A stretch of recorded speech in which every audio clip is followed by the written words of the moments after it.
Hello जी, राधे राधे सभी को। Welcome back to my channel. और आज पूरा घर मेरा फैला हुआ है। एक तो ये देखो, ये अभी मैंने ना ठंडी वाली चादर ही बिछाई हुई है और आज बिछाऊंगी मैं ये गर्म वाली चादर, क्योंकि अब रात को ना बहुत ठंड लगी थी। एक कंबल भी ऊपर से और डाल लिया हमने, लेकिन उसके बावजूद भी ठंड लग रही थी। और कल मैं गई थी कीर्तन में, तो की वजह से सारी साड़ियाँ बाहर निकल गई, क्योंकि स्वेटर शॉल की मैचिंग ही नहीं हो रही थी। पता नहीं, ऐसे लग रहा है कि कुछ शॉल या स्वेटर मेरे पास हैं, पर वो दिख नहीं रहे हैं, कि कलर्स भी याद नहीं आ रहे कि किस कलर के हैं मेरे पास स्वेटर और किसके नहीं हैं। तो उस चक्कर में 2-3 साड़ियाँ निकल गई। फिर उनका पेटीकोट ढूंढा बैठ के, फिर के वही काला ही कार्डिगन पहना है मैंने, और शॉल नहीं पहना था। काला कार्डिगन पहन लिया था साड़ी के साथ। तो अब ये भी सारा समेटा समाटी करूँगी बैठ के। और सबसे पहले तो आज गरम चादर बिछाऊँगी, क्योंकि ठंड हो गई है अब अच्छी खासी। और आज मैंने भी सिर्फ लोअर पहना है और स्वेटर पहना है ये। और अभी कुछ भी सफाई वफाई नहीं हुई है, सारा घर ऐसे ही गंदा पड़ा है। खाना भी अभी बन नहीं पाया है, बाद में ही भेजूँगी राइटर से। पहले अपना भी काम करूँगी। और 3-4 दिन से इधर उधर बाज़ार भाग रही हूँ रोज़ की रोज़, तो कपड़े भी इतने सारे इकट्ठे हो गए हैं धोने वाले। तो मशीन भी साथ साथ लगाऊंगी, सफाइयाँ भी साथ साथ करूँगी और खाना भी साथ साथ बनाऊँगी। तो क्या बताऊँगी उनको, तो होएगा ही वो। तो उधर मशीन चलेगी, इधर बेडशीट बिछाऊँगी, इधर सब्जी छौंकूँगी। ज़ुबान तो चलनी चलनी है। ज़ुबान के बिना बताओ किसी को पता लगेगा क्या हो रहा है? बिना आवाज़ की थोड़ी कोई वीडियो बना दूँगी। चलो जी, करते हैं सारा काम। सबसे पहले लगाती हूँ वॉशिंग मशीन। दिन इतने छोटे हो गए हैं कि समझ ही नहीं आता कि पूरा दिन जाता कहाँ है। और 4 दिन हो गए मैंने कपड़े नहीं धोए थे, तो और मुझे पता भी नहीं चला कि मैं कपड़े धो ही नहीं पाई हूँ 3-4 दिन से। नहीं तो कभी भी ऐसे नहीं होता। एक बार बस मैं मशीन चलाती हूँ, इतने ही कपड़े मेरे होते हैं डेली के। और अब समझ लो 4 दिन नहीं धुले हैं तो वो 4 बार के कपड़े हो गए। पर इतने सारे तो मैं धो भी नहीं पाऊँगी, क्योंकि जगह भी इतनी होती नहीं है। तो लगाई है मशीन भरने के लिए और छांट रही हूँ। पहले इनके जेंट्स के कपड़े धो दूँगी सारे, उसके बाद अपने रेगुलर जो घर के कपड़े रहते हैं वो। और पानी लगा दिया है गर्म होने के लिए, और मशीन में भी भरने के लिए लगा दिया है। और देखती हूँ, अभी एक रसोई में सारा हरा हरा पड़ा हुआ है काम करने के लिए, मतलब कि मेथी, बथुआ, ये सब चीज़ें। और कुछ एक गरम कपड़े हैं जिनको मैं इजी में धोऊंगी, तो वो अलग से मैंने इजी डाल के डिप कर दिए हैं। और मेथी भी मैंने साफ़ करके रखी हुई थी फ्रिज में, उसे निकाल के मैंने पानी में भिगो के रखा हुआ है। क्योंकि कितनी भी साफ़ दिखाई दे ये हरे पत्ते वाली चीज़ें, उनमें मिट्टी ज़बरदस्त होती है। और सबसे ज़्यादा तो बथुए के अंदर बहुत ज़्यादा रेता होता है, तो बथुए को तो 3-4 बार धोना पड़ता है। और इसे धो के अच्छी तरीके से, और फिर इसको मैं उबलने के लिए रखूँगी। मतलब 1-2 बार ही इसके उबाले दूँगी और ये अच्छे से उबल जाएगा। और फिर मैं बनाऊँगी इसका रायता। आज काफ़ी दिनों में बना रही हूँ मैं रायता। देखते हैं, मशीन भर गई होगी। जिस दिन ज़्यादा काम होता है ना, तो उस दिन थोड़ा सा मैनेज करके चलना पड़ता है, कि मतलब सारे काम होते रहे। जो उधर का काम है उधर होता रहे, रसोई का काम है उस रसोई में होता रहे, तो तभी चीज़ें ठीक चल पाती हैं। नहीं तो फिर वही है कि एक काम लेके बैठ जाओगे तो पूरा दिन गया। और ख़ासकर ये सर्दियों की सब्जियां। अब मेथी की सब्ज़ी बनेगी तो उसमें छोटे वाले आलू डलेंगे, और छोटे वाले आलू छीलने में कितना टाइम लगता है। वैसे तो बिना छीले भी बनाओ तो ये भी वैसे भी स्वाद लगते हैं, पर मेरे बेटे को पसंद नहीं आते। वो कहता है मम्मी टाइम नहीं था क्या छिलका उतारने का? तो फिर मैं छिलके उतार ही देती हूँ। तो ये समझ लो कि 25 मिनट तो इसमें चले ही जाते हैं, इतने आलूओं में छिलका उतारने में, धोने करने में, क्योंकि नए आलूओं में मिट्टी भी ज़्यादा होती है। और ये बथुआ मेरा उबल चुका है, इसको ज़रा थोड़ा सा ठंडा होने के लिए रख दूँगी और उसके बाद पीसूँगी। और साथ साथ मैंने सब्ज़ी की भी तैयारी कर रखी है, तो बस फटाफट से डाला है ऑयल और उसको अच्छी तरीके से गर्म होने दूँगी। और जीरा टमाटर डाल दिया है। और आजकल मैं मेथी पहले नहीं डालती, मैं पहले आलू डालती हूँ और थोड़ा सा नमक डाल के उसको रख दूँगी ताकि बाद में मेथी को मुझे ज़्यादा ना पकाना पड़े। मैंने इस तरीके से बनाई ना मेथी आलू, तो मुझे काफ़ी फ़र्क लगा। मेथी का कलर भी ख़राब नहीं हुआ और गल भी गई अच्छी तरीके से। तो एक बार इसको थोड़ा सा रख दूँगी 2-4 मिनट के लिए और उसके बाद मैं मेथी डालूँगी।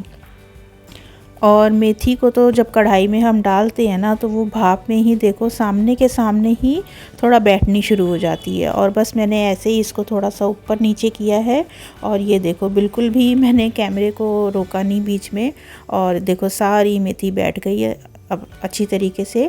और अब मैं इसके मेथी के हिसाब का नमक डालूंगी। और आज मैंने नमक 3 बार डाला है। पहले टमाटर में डाला था थोड़ा सा टमाटर के हिसाब का, फिर आलू में आलू के हिसाब का, और अब मेथी डाली है तो उसके हिसाब का डाल दिया है। और बस नमक डाला है। और आज तो मैंने धनिया भी नहीं डाला, हल्दी मैं डालती ही नहीं हूँ हरी सब्जियों में, तो ऐसे ही सब्ज़ी स्वाद बन जाती है। और बस एक बार के कपड़े मेरे हो भी गए हैं, तो इनको मैं सुखाने के लिए जाती हूँ बाहर।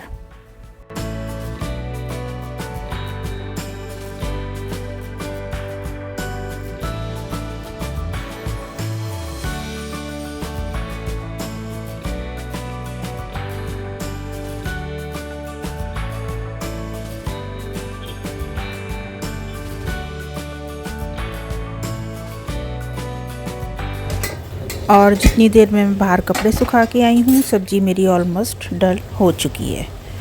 और अब मैं गूंदूंगी आटा। आटा भी मेरा ख़त्म हो गया है, थोड़ा सा ही बचा है, बस आज के लिए ही है। तो इसको भी खाली करके ताश को धो लूँगी एक बार। और आज परात नहीं थी मेरे पास छोटी वाली, क्योंकि मैंने उसमें वो लाल वाली मिर्चें सुखाई हुई थी, तो कढ़ाई रखी हुई थी, तो मैंने कढ़ाई में ही आटा गूँध लिया है। क्योंकि आटे को थोड़ी पता है उसे किस चीज़ में गूँध रहे हैं, तो मैंने आज कढ़ाई में ही आटा गूँध लिया है।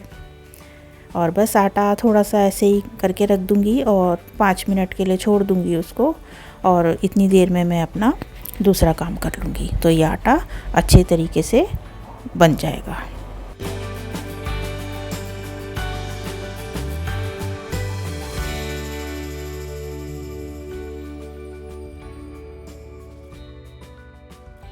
एक बार ये आटे वाला जो है ना मेरा ताश, ये भी धुल के साफ़ हो जाएगा ना, सूख जाएगा, तो इसमें मैं आटा भर दूँगी।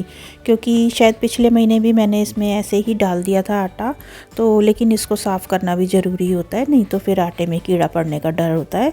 हमारा आटा तो वैसे भी गरम गरम आता है, तो उसको हम पहले ठंडा करते हैं, उसके बाद भरते हैं। आटा आया हुआ है पिस के, और अभी ये जब ताश सूख जाएगा उसके बाद इसके अंदर आटा भर दूँगी।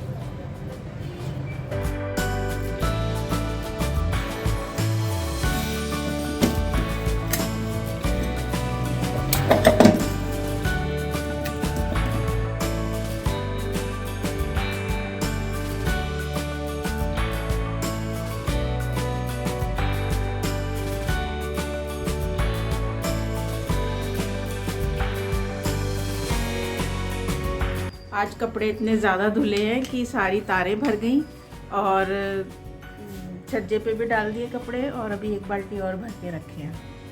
अब सूखेंगे, कल तक ही सूखेंगे ये, फिर डालूंगी इनको। कपड़ों का काम तो निपट गया है, और अब मैं जा रही हूँ रोटी बनाने के लिए। और रोटी बनाने जाने से पहले मैंने देखा रूम भी फैला हुआ था, उधर से आटा भी आया हुआ है चक्की से पिस के, तो मैंने कहा पहले रूम साफ़ कर देती हूँ, क्योंकि कोई भी अचानक आए तो कम से कम रूम तो साफ़ हो ना। बाकी तो रूम बाद में साफ़ हो जाएंगे, लेकिन जो मेन है ड्राइंग रूम, उसको तो पहले साफ़ होना ज़रूरी है। ये रूम हो गया साफ़। और ये भी सब छोटे छोटे काम होते हैं जो हम लोगों को साथ साथ करने ही होते हैं। चाहे दूध कितना भी आए, मलाई तो उसके ऊपर आती ही है, कम या ज़्यादा, तो उसे भी निकाल के एक जगह रखना होता है। और भी बतेरे छोटे छोटे से काम होते हैं हम लेडीज़ को। और सब्ज़ी वगैरह मेरी बन चुकी थी, बथुआ भी ठंडा हो चुका है, और अब मैं उसको पीस लूँगी मिक्सी में डाल के। और 2 ही जनों के लिए रायता बनना है, मेरे लिए और मेरे हस्बैंड के लिए।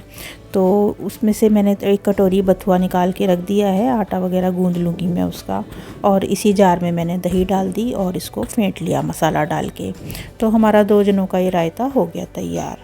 हस्बैंड के रायते में तो मैंने एक आलू काट के डाल दिया था, आलू उबला हुआ रखा था फ्रिज के अंदर।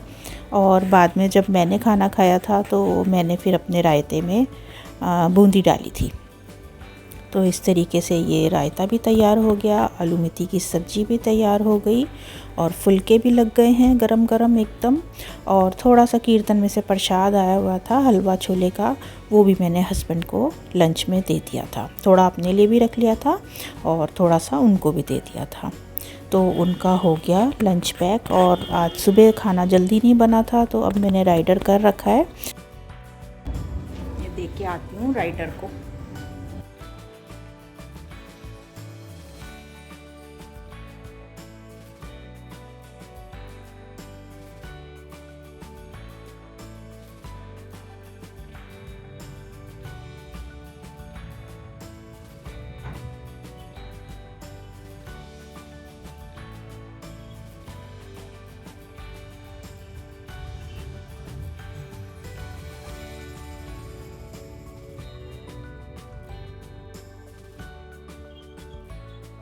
हो गया सब ठीक ठाक। अब इस वीडियो को करूँगी मैं यहीं पर एंड। मेरे चैनल पे नए हैं तो सब्सक्राइब किए बिना मत जाना। राधे राधे सभी को।